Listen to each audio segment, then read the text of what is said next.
Alors, Besrat Hashem, on va commencer notre nouvelle Mishnah. On est à la page 9a, Tet Amud Aleph, dans le traité de Beitza.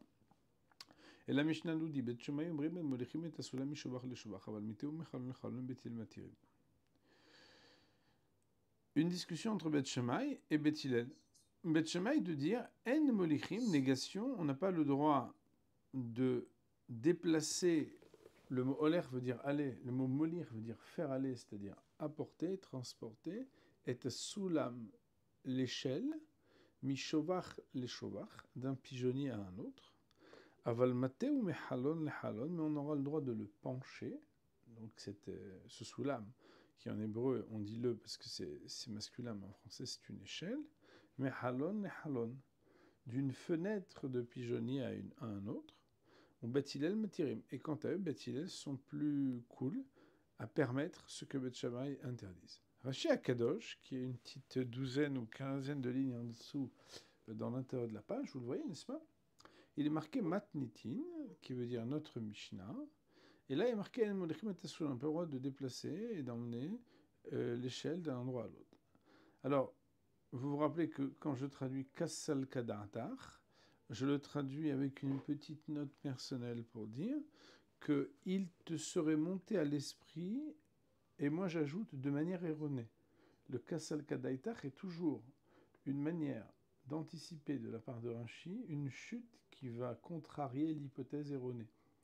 Et c'est comme si Rashi, même s'il nous demande de bien comprendre cette étape de Gemara, puisque dans la Yeshiva on a l'habitude de dire que l'éventualité, la hava amina, c'est-à-dire l'hypothèse de départ est la vérité, et la conclusion est la vérité absolue. Ça se dit que la hava amina c'est emet, la maskana emet la amito. C'est pour dire qu'on a aussi une mitzvah absolue de comprendre les éventualités et les hypothèses de départ. Il n'en reste pas moins que cette hypothèse sera réfutée. Quelle est l'hypothèse qui pourrait être avancée pour l'instant de manière erronée? Sulam ameyuhad lekach. Qu'on parle ici d'une échelle qui est désignée spécifiquement à cela. Et alors quoi? Venikar sheu shel shovar. Et que c'est une échelle qui est une échelle de pigeonnier. Et alors? Vetama de Bet Shemai mefaresh b'Gemara.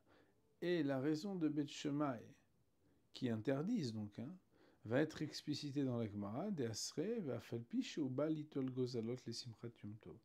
Malgré le fait que sa motivation, c'est de venir à disposer de gozalot. Le mot gozalot, il veut dire d'oisillon, pour la simcha de Yom Tov. Autrement dit, pour l'instant, on émet l'éventualité que même si la raison pour laquelle il veut déplacer cette échelle est une raison qui pourrait se justifier pour l'honneur de la joie du Yom Tov, parce qu'il voudrait prendre un oiseau pour l'égorger pour manger de la viande, enfin de la volaille, malgré tout, Bet Shammai dirait que c'est interdit, et Rachid nous dire, n'anticipons pas trop, la Gemara va expliquer pourquoi est-ce que Bet Shammai interdise.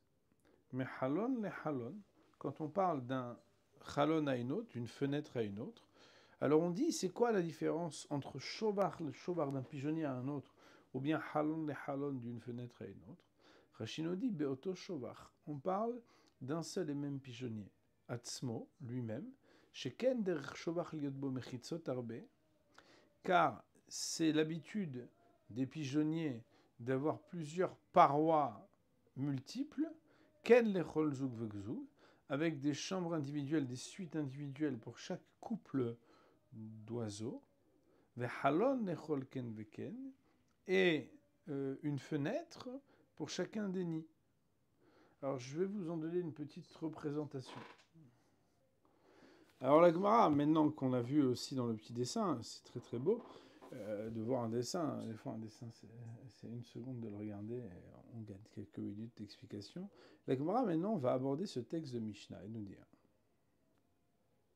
Amar Rav Hanan Barami. Rav Hanan, fils de Ami, de dire Machloket birshut arabim, de Bet Shammai sevre aroe omer latir gagot tzarech, Bet Hillel sevre shobacho mochiach alav, aval birshut hayachid divrei akol mutar.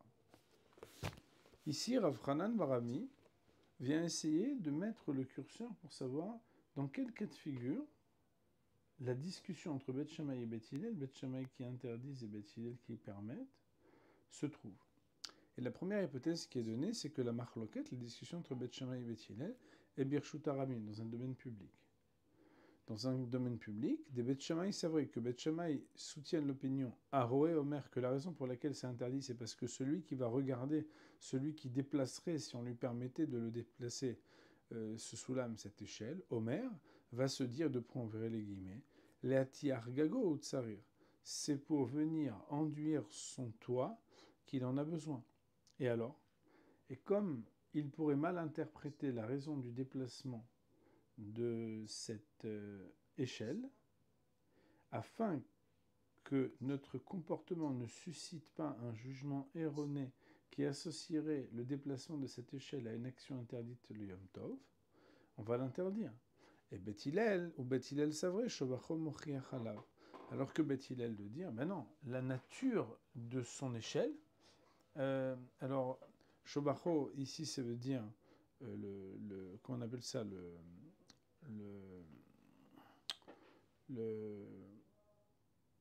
le pigeonnier de cette échelle ferait la démonstration qui réfuterait ce mauvais jugement que les personnes pourraient faire. Rashi Akadosh nous explique c'est quoi Shobacho Mochiach Alav. Shobacho shel Sulam Mochiach Shounikar shel Shobach. La raison pour laquelle, pour l'instant, la Gemara émet l'hypothèse que l'échelle se trouvait sur un pigeonnier, fait que quand tu la déplaces, les gens qui te voient la déplacer, ils te voient déplacer une échelle de pigeonnier ou une échelle de chantier? Une échelle de pigeonnier.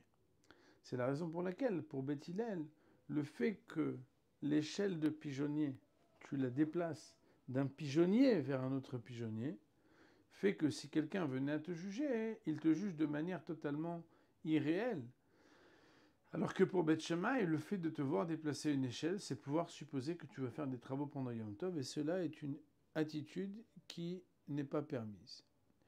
Si je continue dans cette parole, Aval Birshut Hayachid, mais dans un domaine privé, où tu es dans ton jardin, et tu déplacerais ton échelle, eh bien, dans ce cas-là, d'ivrei akol mutar. D'après tous, c'est-à-dire aussi bien Beth Shammai qui est plus rigoureux quand on serait à l'extérieur du domaine privé, dans un domaine public, que Beth Hillel qui de toute façon déjà dans un domaine public dit qu'il n'y a pas de problème, tous les deux seraient d'accord par contre que dans un domaine privé, ce serait permis. La Gemara, elle essaye donc, elle présente l'opinion de Rav Hanan Barami, qui voudrait résoudre la problématique entre Beth Shammai et Beth Hillel, à une problématique de savoir est-ce qu'il y a un problème de marit aïn, c'est-à-dire de suspicion à cause d'un comportement douteux, ou est-ce que on ne se préoccupe pas de ces suspicions que nous pourrions éveiller par le déplacement de cette échelle à partir du moment où dans ce déplacement il y a une origine et une destination, et que dans l'origine même ou dans la destination, l'adresse et l'utilisation permise écartent tout jugement qui pourrait être de suspecter mes intentions pendant Yom Tov. La Gemara de poursuivre et de dire Ini, comment, sous-entendu, comment pourrais-tu dire que la discussion de Beth Shammai et Beth Hillel est uniquement dans le domaine public, mais dans le domaine privé, il n'y aurait pas cette discussion? Ve'a amar Rav Yehuda amara. Voilà pourtant que Rav Yehuda a dit au nom de Rav Kol makom she'asru chachamim pnei maritain aflu bechadre chadaim aso. Chaque fois, tout endroit où les sages ont interdit à cause de ce qui pourrait apparaître d'erroné de ton comportement, ils ne l'ont pas interdit que dans un espace extérieur, mais même dans Chadre Chadarim. Chadre Chadarim veut dire à l'intérieur d'une pièce qui est à l'intérieur d'une pièce. Autrement dit, que quand quelque chose est interdit, à cause de la raison de Marit Aïn, alors il est interdit, cette chose-là, pardon, est interdite, même dans l'endroit le plus retranché, le plus intime où personne ne te regarde. Et donc, s'il en est ainsi, tu ne peux pas faire de distinguo en disant que Beth Shammai et Beth Hillel ne discuteraient que à l'extérieur, à cause de la raison de Marit Aïn. Parce que s'ils discutent vraiment à cause de la raison de Marit Aïn, il n'y aurait pas de différence entre l'intérieur et l'extérieur. La Gemara de dire Tano et I. Il il faut savoir que ce sujet-là est une discussion entre les sages du Talmud. Tanoei est une expression qui veut dire c'est une marloquette, ce sujet même, entre les Tanaïm.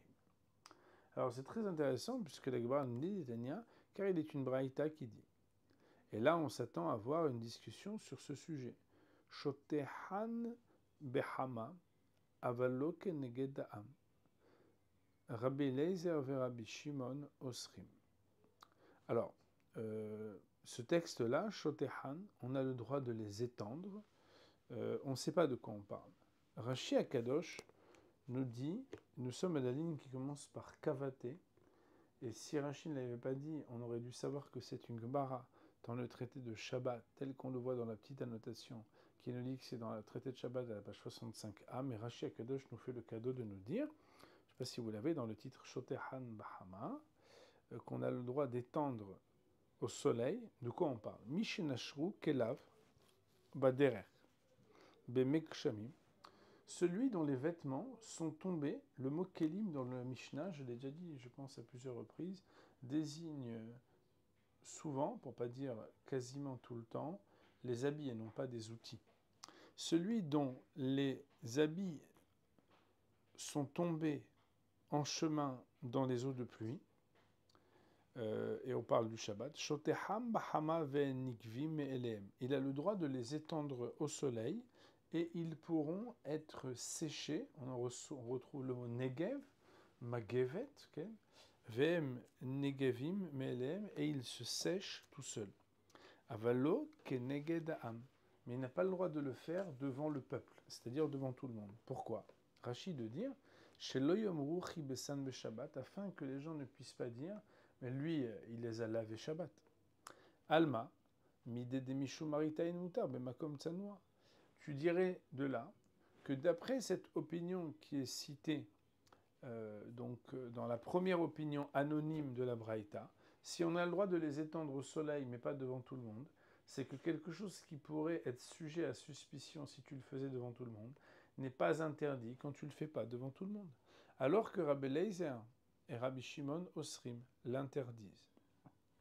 Et donc la Gemara de dire, écoute, l'hypothèse de Rav Hanan Barami, de dire que la discussion serait uniquement dans un domaine public, mais pas dans un domaine privé, et que cela dépendrait de la suspicion que le comportement de ce juif pendant Yom Tov a déplacé cette échelle, pourrait amener des suspicions qu'il va faire quelque chose d'interdit de Yom Tov ou non, c'est quelque chose qui, ne pourrait pas être dit parce que, selon toi, quand quelque chose est interdit à cause des suspicions potentielles, c'est interdit même à l'extérieur et même à l'intérieur dans les endroits les plus retranchés de la vie intime, c'est-à-dire dans une chambre qui est dans une chambre où personne ne peut te voir.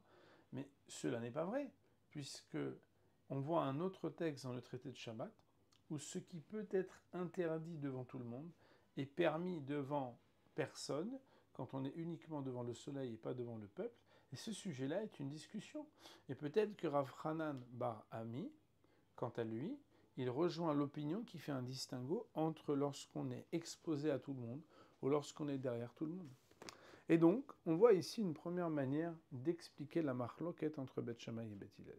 Ikad et Amré, il y en a qui disent, c'est-à-dire il y en a qui vont dire cet exposé autrement, Amarav Hanan Barami, marloquette birshut ayachid, que la discussion est dans le domaine privé. Donc c'est exactement le contraire. Des Beth Shammai, itleu de Rav Yuda amarav, ou Beth Hillel, itleu de Rav Yuda amarav. Que Beth Shammai qui interdisent, on pourrait dire qu'ils interdisent dans le domaine privé, c'est parce que peut-être que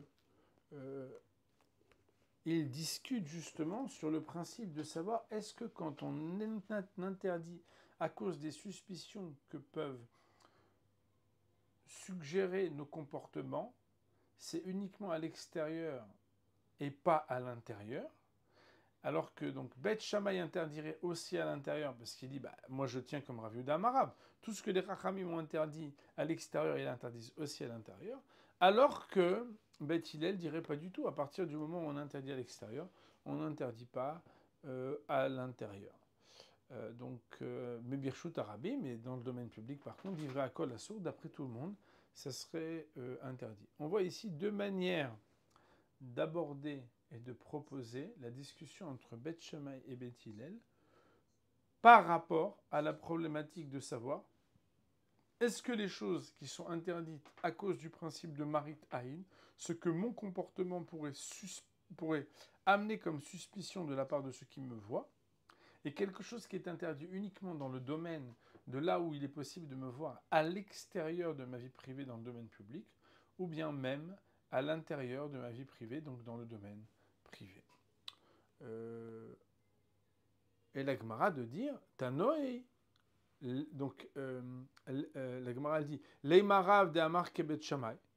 On n'aurait qu'à dire alors que Rav tient comme Bet Shammai. La Gemara dit non, on ne peut pas dire que Rav il tiendrait comme Bet Shammai. Parce que Tanoï, c'est une discussion à savoir sur ce thème-là, est-ce que tout le monde est d'accord ou non.